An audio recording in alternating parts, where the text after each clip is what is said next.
My boyfriend makes $250,000 a year, but he does not want to propose until I'm completely debt free. So he's making $250,000 a year. He's balling. Probably one of my viewers. He does not want to propose until I'm completely debt free.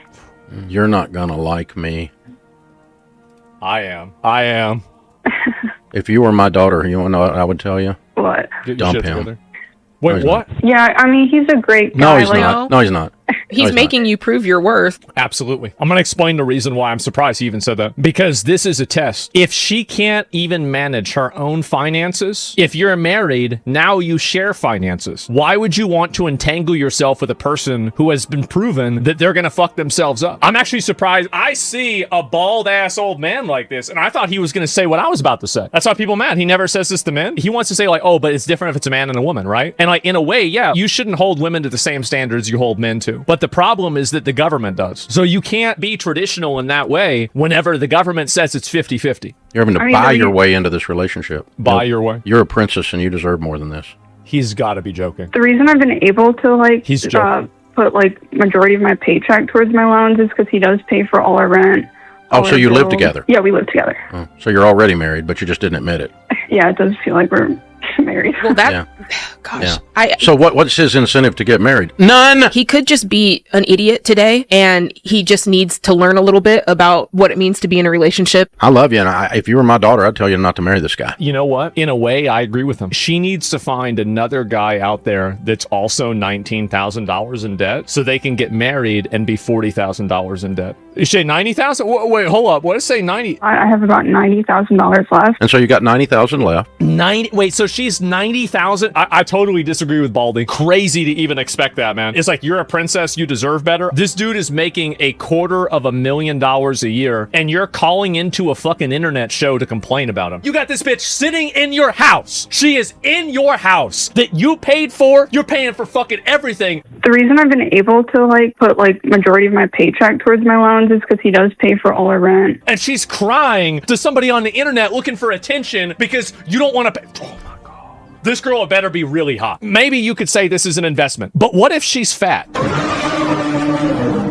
Dave, don't ever take on debt for any reason. Also, Dave, you don't want to take on $90,000 of someone else's debt. You should die alone. These damn boomers, man, they're genuinely the worst. Just take on $90,000 of her debt, bro. If the roles were reversed, Dave would be calling the guy a bum. Absolutely. You are literally being paid for by a guy that's taking care of you, and all he wants you to do is get your own shit together. And you're calling into a TV show. I'm situation. Like, if you're a guy, if this is what's going to happen, like, imagine like any other problem. In today's discussion, we saw a debate that's becoming more and more common in modern relationships. Should love be unconditional, or should financial responsibility matter before marriage? On one side, some people believe that if two people truly love each other, debt shouldn't determine commitment. They see marriage as partnership, supporting each other through struggles, not waiting for someone to become perfect. But on the other side, many argue that finances are one of the biggest causes of stress and divorce in relationships. And if someone already has serious debt or poor financial habits, it's reasonable to think carefully before legally combining lives, responsibilities, and money. And honestly, both sides raise important points.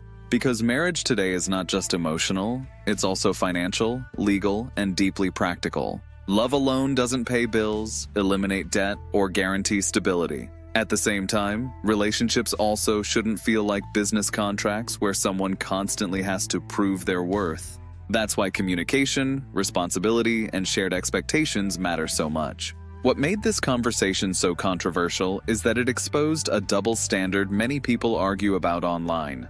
Would society react differently if the genders were reversed? And that's why discussions like this go viral.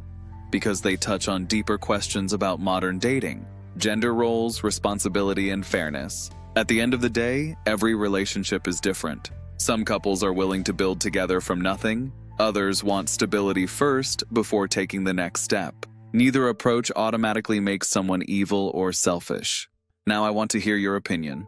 Do you think the boyfriend was being responsible? Or was he being unfair by refusing to propose until the debt was gone? Share your thoughts in the comments below. If you enjoyed this discussion, leave a like, subscribe to the channel, and turn on notifications for more conversations about relationships, culture, and modern society. Thanks for watching. and I'll see you in the next video.